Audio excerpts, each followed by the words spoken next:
After more than 2 years in custody, Amanda Knox went into court today for the final summations.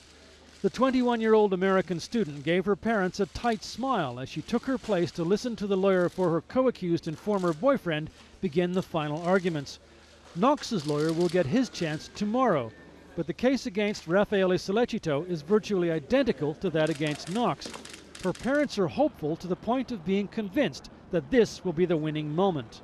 Everything that we're hearing and we're going to hear this week is all defense related, and I think it's going to break down the case even more. So it kind of makes you feel better as you hear more of that information coming out. Among the arguments presented by Sollecito's lawyer, one of Italy's top defense attorneys, is that police transcripts of wiretaps included derogatory comments about Knox.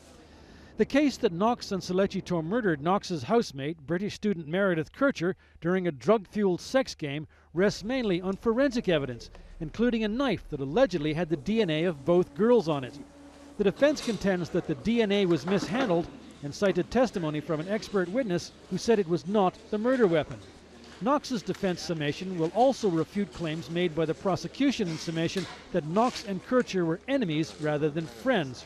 Her parents say recovered text messages between the two will prove that.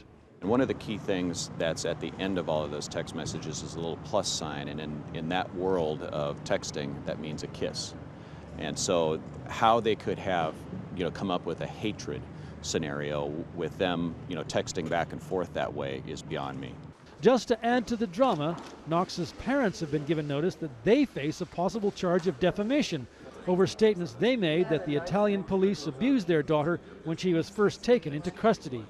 I think a lot of people can see that it's kind of an odd thing. I mean, we didn't say anything that hasn't already been said in court. They asked us a question about what Amanda told us. We answered it honestly with what she told us. She testified to the same thing in court. Judgment is expected by the end of the week. Her parents have already bought her a ticket back to Seattle, but if the verdict is guilty, Amanda Knox will stay in jail during an appeal process that could take longer than the court case. Allen Pezzey, CBS News, Perugia.